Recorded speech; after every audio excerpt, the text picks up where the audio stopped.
It's the one and only your friend, your homie, Juice. We back at it with another one. So we getting into some more casual geographic. Yeah. And this one kind of hits home because pandas is one of my favorite.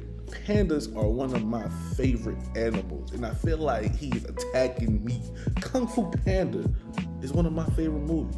1, 2, and 3. All three of them, you feel me? So, let's see. Should we let nature finally delete pandas, man? Like, comment, subscribe, all that good stuff. Let's get to it. Damn! Hey, Billy. Are you coming up to chill? What's the plan, bro? Everything is awesome when you're a panda. There are some animals whose entire existence proves that nature isn't about survival of the fittest. It's survival of just barely being good enough. If life was a class, it wouldn't be about passing with straight A's. It'd be about passing off your DNA before you become an F in the chat. And some animals are universally... Nah, fuck all that. We gotta see this shit again. Boy, that nigga got ups. Hey, he got up. He got up. There are some animals whose entire existence proves that nature... That nigga got up. Hey, yo. When that adrenaline kick in... For those who've been chased by dogs in the hood or just in the suburbs, and you gotta hop them when you become an Olympic hurdler, that's that feeling. We all understand that feeling. Yo, he got up, bro. I didn't know they can do that. I didn't know. Yo. I didn't know they could get off the ground like that, bro. He cleared 2. No, it looked like 3 of them. Oh, cuz wasn't bullshitting. Whose entire existence proves that nature isn't about survival of the fittest. It's survival of just barely being good enough. If life was a class, it wouldn't be about passing with straight A's. It'd be about passing off your DNA before you become an F in the chat. And some animals are universally recognized as the remedial students of nature. Cheetahs are the red-headed stepchild of the cat. Sloths are basically free calories served on a moss plate. And roasting koalas is considered low-hanging fruit only because they happen to share the same IQ. And also because they put the mid in chlamydia. And it seems that everyone can agree that pandas are egregiously bad at pandaing, and that we as a society need to stop being this biracial Winnie the Pooh's crutch and just let nature finish what is clearly so. But are pandas really that bad? Did we successfully gaslight the barcode bears of the world? Or do pandas really profit off the most OP pretty privileged genjutsu nature's ever seen? To find out, first we gotta lay out all the factors that make the Try to Panda challenge virtually impossible. But before that, this video was sponsored by absolutely no one. Let's get it. You probably already know that the panda's biggest problem revolves around it being a bamboo sink. 99% of the things that meets this oversized equality hamster's gullet is bamboo.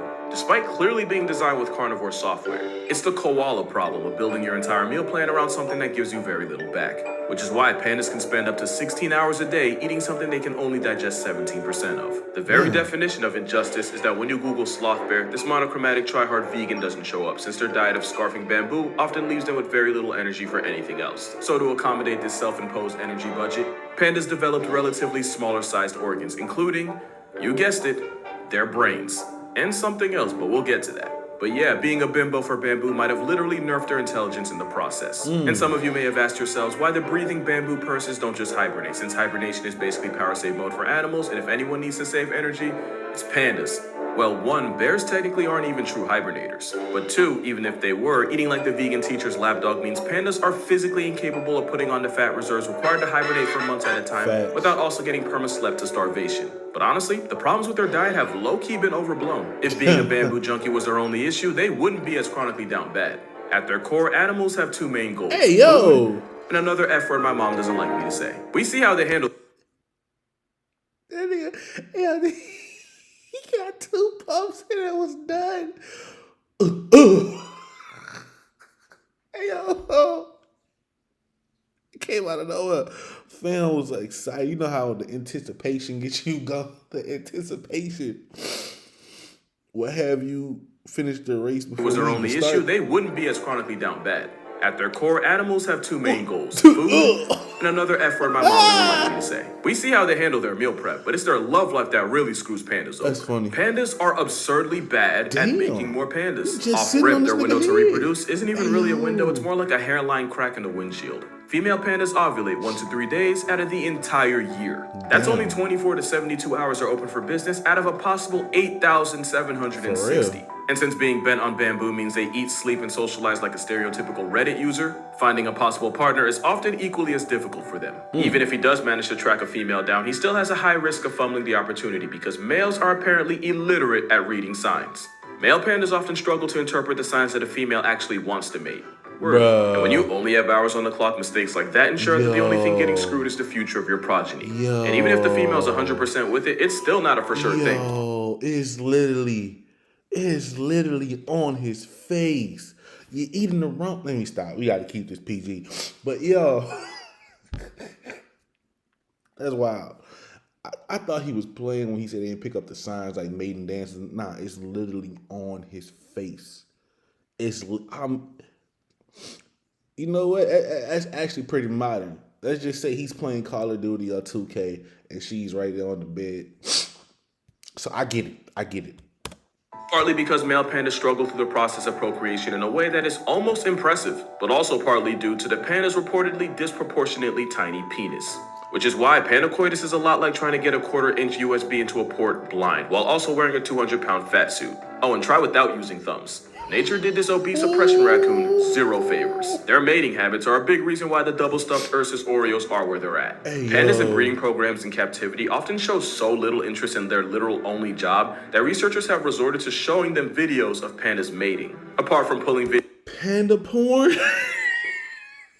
I mean panda corn, bro. Panda hub.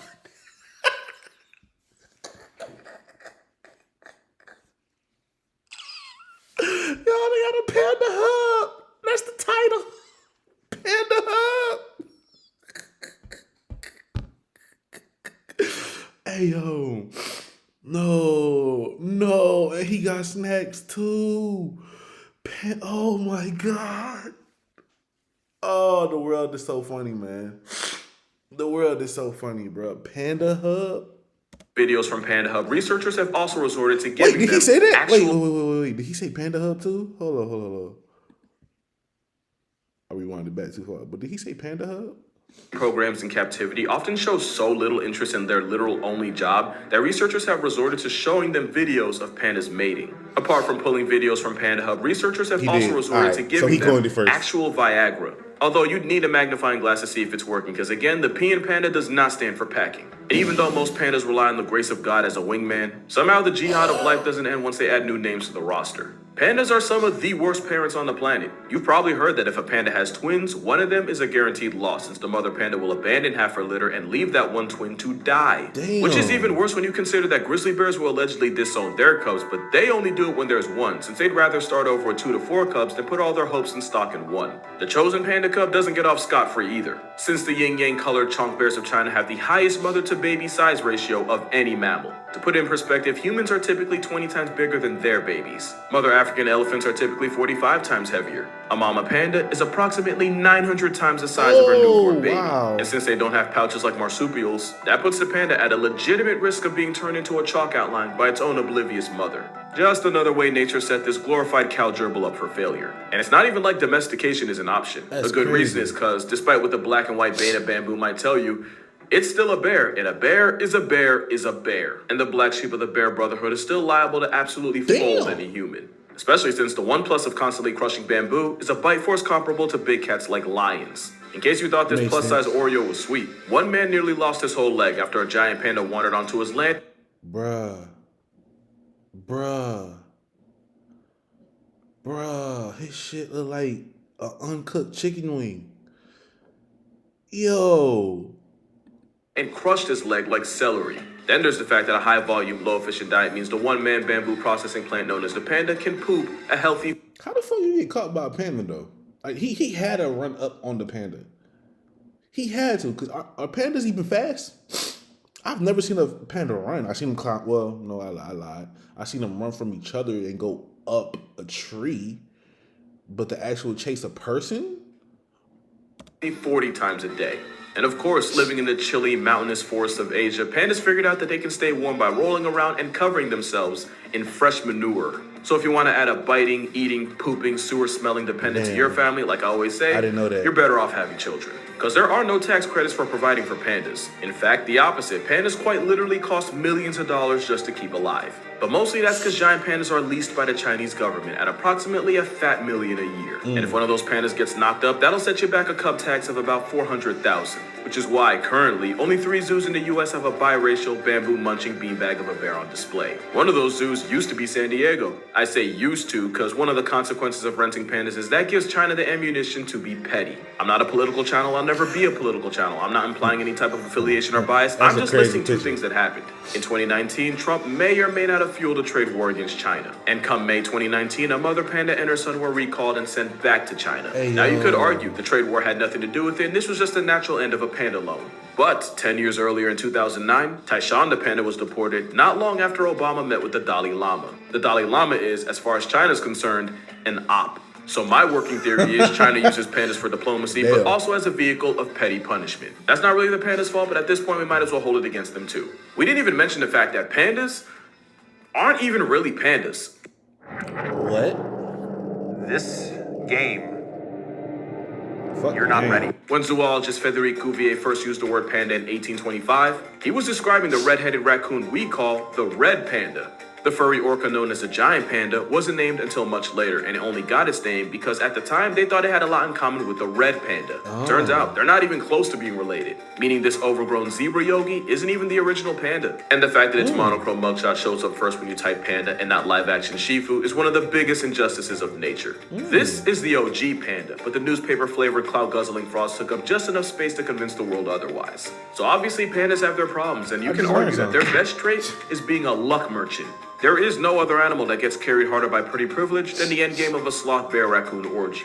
And they're the only creature on Earth with black and white privilege. Because the reason giant pandas are the mascot of the World Wildlife Fund is literally because having a mascot with the same color patterns as 1940s TV saves you a lot of money on ink. Yo, that sounds like a joke, but I'm not even kidding. If pandas were black and yellow or black and brown, they might not have gotten the job. But that aside, consensus is that pandas are so bad at pandaing that we should just let the flex of China fade into oblivion the way nature intended. But is that really true, or have we just been doing giant pandas incredibly dirty this entire time? First thing to mention is that they're a specialist species, with that specialty being in binging bamboo. Being a specialist rather than a generalist means you can typically tap into a niche nobody else can. But that means they can adapt to changes in their environment. That also means that there are only a couple things going wrong away from getting evicted from reality. Having a very particular set of skills might be great if you're Liam Neeson, but it can severely handicap you as a species. And the funny thing is, for all the crap pandas get, the biggest and arguably most intimidating land predator on the planet is a specialist. Polar bears depend almost entirely on sea ice to hunt, and if that goes away, then it's bye-bye ice bear. But for some reason, we don't on the polar bear nearly as much for being dependent on ice as we lampoon pandas for their life choices. Oh, really? Especially since it's habitat destruction and fragmentation that really had giant pandas down bad. You see, it's believed the panda bear once had more variety in his diet and was more omnivorous. But likely because there was just so much bamboo everywhere and virtually zero competition for it, eventually they shifted into primarily eating bamboo.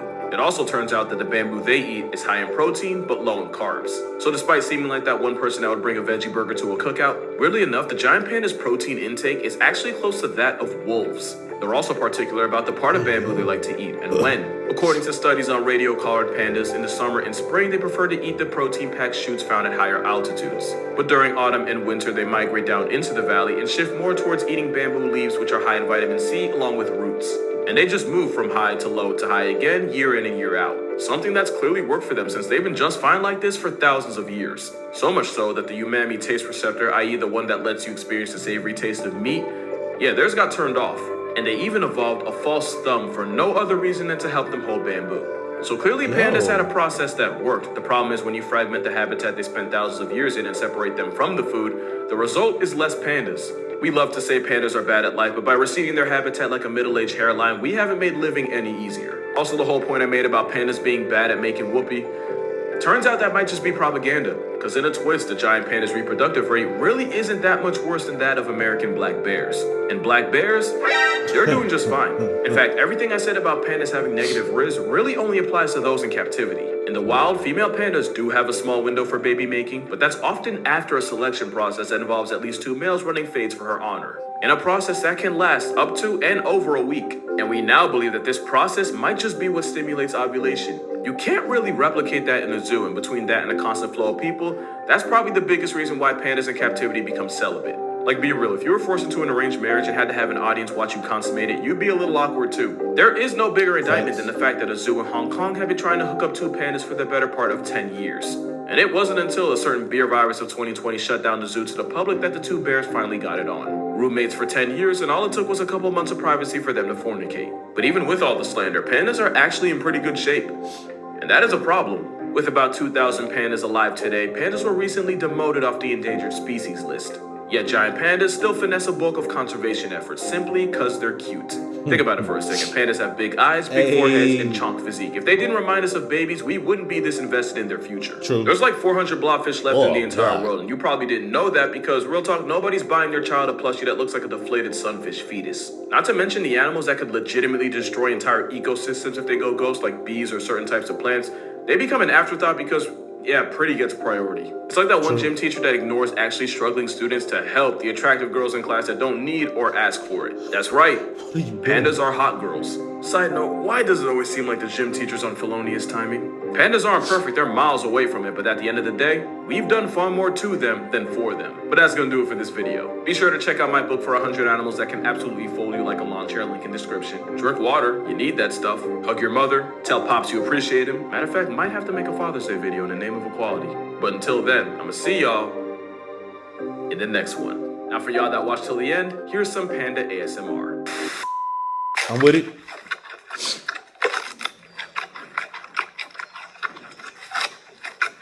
Nigga, fucking that up, boy. Hey yo, man, this is fire. He didn't really. He enlightened me on some shit. I didn't know pandas cover themselves in their own poop to stay warm. You'd think they already would be warm, but yeah, this is funny, bro. Panda hug, man. Panda hug, bro. I think if y'all watch this on your phone, put pandas in the chat. I just say panda hug, bro. Let me know you watching to the end. Stay blessed, never stress. See y'all in the next. We out.